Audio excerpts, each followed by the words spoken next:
اس نے سویلین آبادی کو نشانہ بنایا، جس کی تفصیلات اور اس کی ایک اپ ڈیٹ، کیونکہ اس میں کچھ مزید شہادتوں کی اور زخمی ہونے کی کنفرمیشن ہوئی ہے، میں آپ کو دوبارہ سے آگاہ کروں گا۔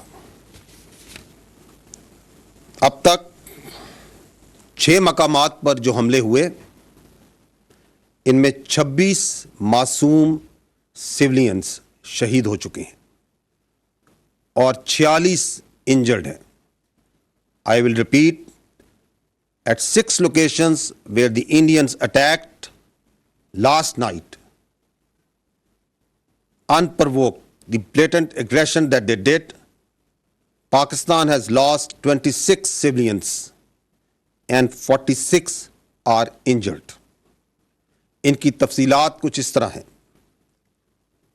احمد پور ایسٹ میں مسجد سبحان اللہ کو نشانہ بنایا گیا، وہاں پر 13 شہادتیں ہوئیں، جن میں 2 3 سال کی بچیاں بھی ہیں۔ اس کے علاوہ 7 خواتین اور 4 مرد ہیں۔ وہاں پر 37 زخمی ہوئے، جن میں 9 خواتین اور 28 مرد ہیں۔ مظفر آباد کے قریب مسجد بلال کو بھارتی جارحیت کا اور بربریت کا نشانہ بنایا گیا، وہاں پر 3 شہید ہوئے ہیں۔ اس کے علاوہ 1 بچی اور 1 لڑکا زخمی ہے۔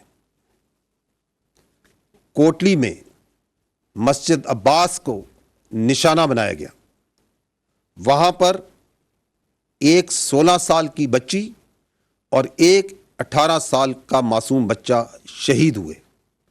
اس کے علاوہ 1 ماں اور بیٹی اس وقت زخمی ہیں۔ مرید کے میں مسجد ام القرا کو نشانہ بنایا گیا، وہاں پر 3 مرد شہید ہوئے اور 1 زخمی ہے۔ سیالکوٹ میں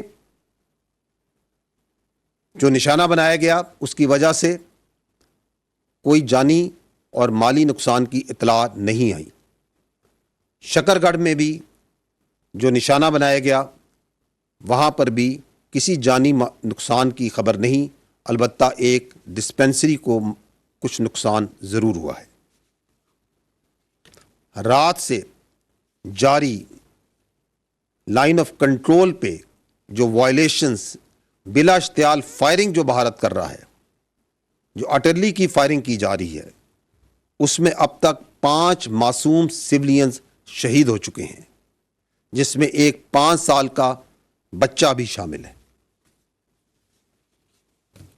پاکستان کی مسلح افواج نے اپنی قوم کی بھرپور حمایت سے دشمن کو پاکستان پر حملہ کرنے کے چند لمحوں کے بعد ہی منہ توڑ اور بھرپور جواب دیا اور دے رہی ہے۔ لیکن یہ بات ضرور ذہن میں رکھیے کہ بھارت نے پاکستان میں مساجد کو نشانہ بنایا ہے۔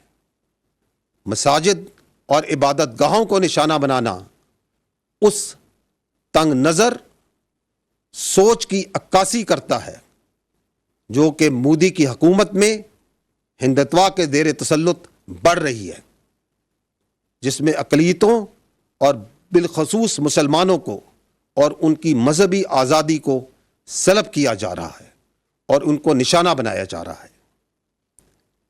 یہ بھی جاننا ضروری ہے کہ جن جگہوں کو نشانہ بنایا گیا، یہ وہی جگہیں ہیں جن کو کل میڈیا باشمول انٹرنیشنل میڈیا نے وزٹ بھی کیا اور دیکھا کہ وہ بلا جواز، بلا ثبوت جو الزامات عائد کیے جاتے ہیں، ایسا وہاں پہ کچھ نہیں تھا۔ صرف معصوم لوگ، سویلینز اور بچے وہاں پہ موجود تھے، فیملیز وہاں پہ موجود تھیں۔ اور مرید کے اور بہاولپور کا میڈیا باشمول انٹرنیشنل میڈیا کا آج کا وزٹ پہلے سے پلان اور طے شدہ تھا۔ اگر میں رسپانس کی بات کروں تو اب تک افواج پاکستان نے دشمن کی جارحیت کے جواب میں اور اپنے دفاع میں دشمن کے 5 طیارے اور 1 کامبیٹ ڈرون جو پاکستان پر حملہ آور ہوئے تھے ان کو مار گرایا ہے۔ حملہ آور گرائے جانے والوں میں بھارتی فضائیہ کے جنگی طیاروں میں 3 رافیل، 1 MiG 29 اور 1 SU طیارہ شامل ہے۔ اس کے علاوہ 1 ہیرون کامبیٹ ڈرون بھی اس میں شامل ہے۔ یہ جو فضائی ایسٹس گرائے گئے یہ جنرل ایریا بھٹنڈا میں، جموں میں 2 اونتی پور کے علاقے میں، 1 اخنور اور 1 سری نگر کے علاقے میں مار گرایا گیا۔ یہ بتانا انتہائی ضروری ہے کہ پاکستان ایئر فورس نے ان طیاروں کو اس وقت گرایا جب انہوں نے پاکستان کے اوپر حملہ کیا۔ After they have released their weapons, only after that they were engaged and shot at. Once they have taken on the unprovoked, uncalled for aggression against the state, the territorial integrity and the innocent people of Pakistan by firing at them through standoff weapons, only after that Pakistan Air Force and these armed forces engaged them and took them down. It should also be noted that the Pakistan armed forces could have shot even more than 10 of their aircraft, but we exercised restraint, and at no time any of their aircraft was allowed to enter into Pakistan's airspace, and also at no time none of Pakistan aircraft went into Indian airspace.